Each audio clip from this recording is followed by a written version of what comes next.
అన్ని రంగాల్లో ఎంతో పురోగతి సాధించిందని, అదే పురోగతి దేశవ్యాప్తంగా అన్ని రాష్ట్రాల ప్రజలకు అందాలనే ఉద్దేశంతో ముఖ్యమంత్రి కేసీఆర్ బీఆర్ఎస్ పార్టీని స్థాపించారన్నారు. రానున్న రోజుల్లో తెలంగాణలో అమలవుతున్న అభివృద్ధి సంక్షేమ పథకాలు దేశవ్యాప్తంగా అమలు కావాలని ఆకాంక్షించడం తెలిపారు. ఈ కార్యక్రమంలో తెలంగాణ నాయకులు, సహకార సంఘం డైరెక్టర్ భూమిరెడ్డి, కేసీఆర్ సేవాదళం నాయకులు మహమ్మద్ నిసార్ అహ్మద్ ఖాన్, శివరాములు, చెట్టి తదితరులు పాల్గొన్నారు. జాతీయ రాజకీయాల్లో బీఆర్ఎస్ పార్టీ చారిత్రాత్మక పాత్ర పోషిస్తుందని కేసీఆర్ సేవాదళ రాష్ట్ర కార్యదర్శి మహమ్మద్ అఫ్జల్ ఖాన్ అన్నారు. నేడు మేడ్చల్ నియోజకవర్గంలోని షామీర్పేటలో సీఎం కేసీఆర్ చిత్రపటానికి ఆయన పాలాభిషేకం నిర్వహించారు. నేడు ఢిల్లీలో సీఎం కేసీఆర్ బీఆర్ఎస్ పార్టీ జాతీయ కార్యాలయం ప్రారంభించిన సందర్భంగా ఆయన చిత్రపటానికి పాలాభిషేకం నిర్వహించి సీఎం కేసీఆర్ జాతీయ రాజకీయాల్లో కీలక పాత్ర పోషిస్తారని అన్నారు.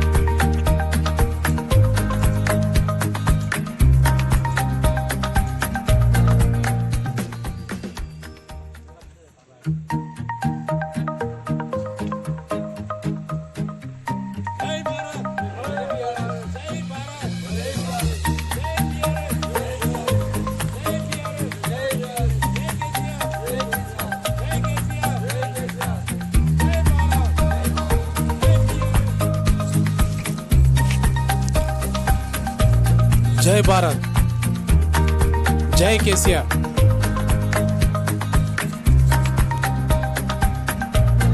ఢిల్లీలో మరి ఈరోజు బీఆర్ఎస్ పార్టీ కార్యాలయాన్ని ప్రారంభిస్తున్న తరుణంలో షామీర్పేటలో మరి కేసీఆర్ గారి చిత్రపటానికి పాలాభిషేకం చేయడం జరిగింది. మరి రాష్ట్రంలోనే కాక మరి ప్రజలు దేశంలో ఆనందోత్సాహాలతో ఉన్నారనటంలో ఎలాంటి సందేహం లేదు. ఎందుకంటే ఈ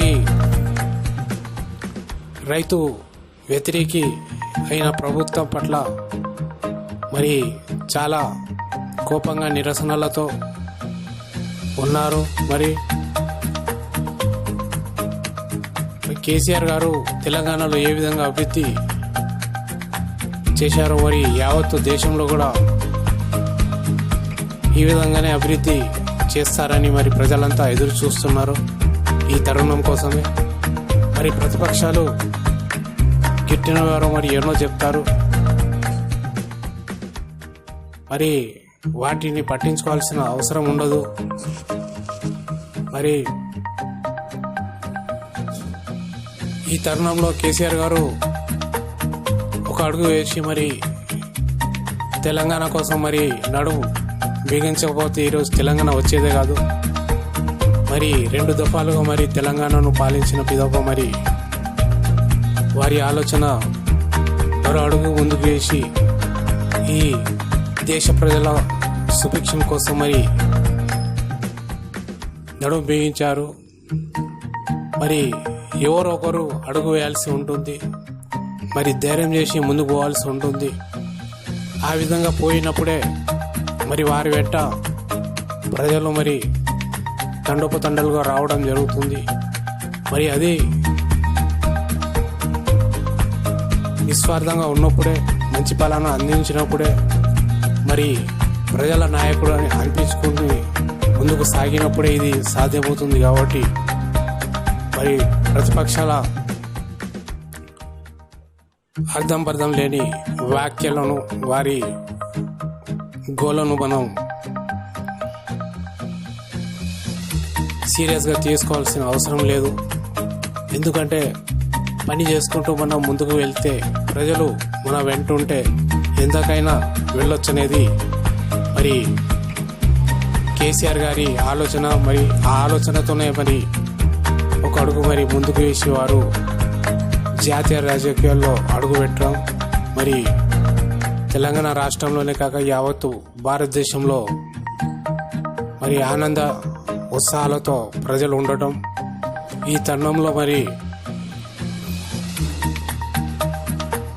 షామీర్పేటలో ఇక్కడ నాయకులతో మరి ఆనందోత్సాహాలతో మరి వారి చిత్రపటానికి పాలాభిషేకం చేయడం జరిగింది. మరి తెలంగాణ కోసం పోరాడుతున్నప్పుడు కూడా ఎన్నో అవమానాలు, మరి ఎన్నో రకాల సమస్యలకు మరి ఎదురు కావడం జరిగింది. అన్నిటినీ మరి లెక్క చేయకుండా జీటుగా ముందుకు సాగడం జరిగింది. మరి నేడు కూడా మరి బీఆర్ఎస్ స్థాపించి మరి పార్టీ కార్యాలయాన్ని ఢిల్లీలో ప్రారంభించే తరుణంలో కూడా మరి నిన్న మరి ఢిల్లీ పార్లమెంటులో జరిగిన సంఘటన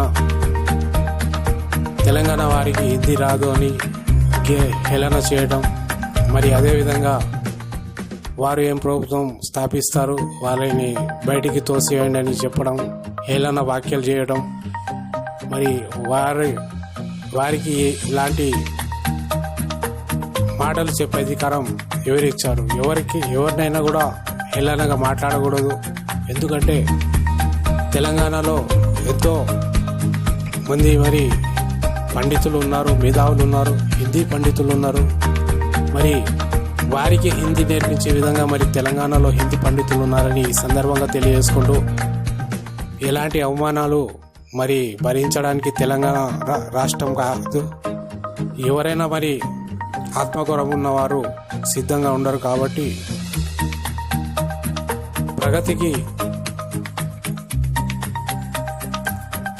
ప్రగతి వైపు దూసుకుపోతున్న మరి ఈ బీఆర్ఎస్ను మరి ఆదరిస్తారు ప్రజలు. మరి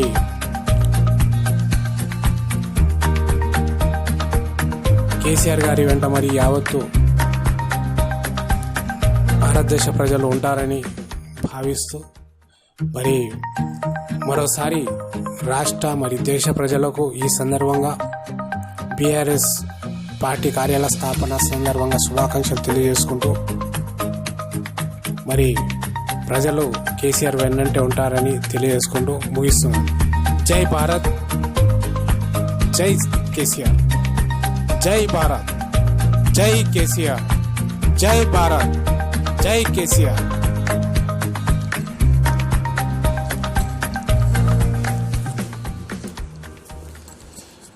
जय भारत, जय भारत, जय केसीआर, जय केसीआर.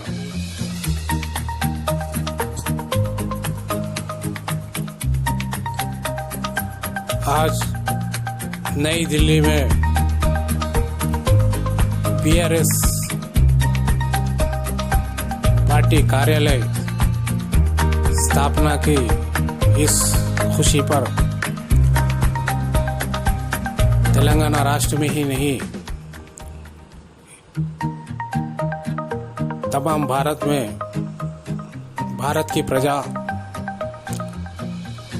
उत्सुकता से देख रही है कि केसीआर साहब बीआरएस पार्टी को लेकर इस देश को चलाने में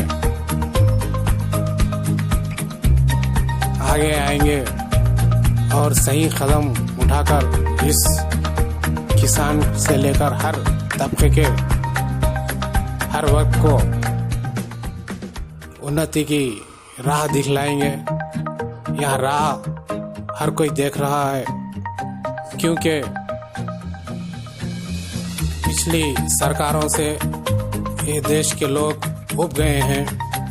किसानों पर जो जुल्म ज्यादती हुई है उससे तंग आकर कई किसान वहां पर खुदकुशियां भी की है और इनके दंगे फसादों से तमाम सारा भारत परेशान है.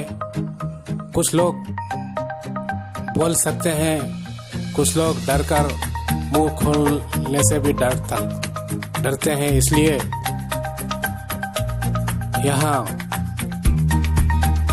पिछली सरकारों ने कुछ भी उन्नति का काम नहीं किया. इसलिए तेलंगाना राष्ट्र के बाद जो 2 मर्तबा तेलंगाना सरकार अपना कदम उठाकर तेलंगाना को जिस उन्नति की राह पर ले आया है और इसी काम की वजह से सारा देश सराहता है कि केसीआर शायद केसीआर जैसा नेता अगर हमको होता तो हम भी उपलब्धि पाते, हर काम में उन्नति पा सकते थे। इस सोच को केसीआर साहब ने भांप लिया और जिस तरह तेलंगाना की उन्नति हुई है, सारे देश की उन्नति हो, इस पॉइंट पर बीआरएस की स्थापना करके आज नई दिल्ली में कार्यालय स्थापना की है और इस खुशी पर हमने यहाँ पर केसीआर के चित्र को दूध से नहलाया और तेलंगाना राष्ट्र में ही तमाम भारत की प्रजा खुश है कि केसीआर साहब ने सही कदम उठाया है और यह सरकार आकर जरूर इस देश को उन्नति की राह पर ले जाएगी। हर मोड़ पर किसानों से लेकर हर वर्ग जो मार खाए हैं उन सबको सही राह दिखलाकर उनकी उन्नति तेजी से हो, यहाँ कामना करते हुए प्रजा इंतजार में है। इसलिए यहाँ कोई शक नहीं है कि केसीआर साहब क्या कर सकते हैं, क्या नहीं कर सकते। वो जब सोचकर कदम उठाते हैं तो पिछला आगे का सोचकर बहुत दूर तक सोचते हैं और इसी तरह कौन क्या बकता है, क्या बोलता है, इसकी परवाह ना करते हुए जो कार्यकर्ता, जो प्रजा उनके पीछे है, उनको लेकर वो आगे निकल जाते हैं। क्योंकि सही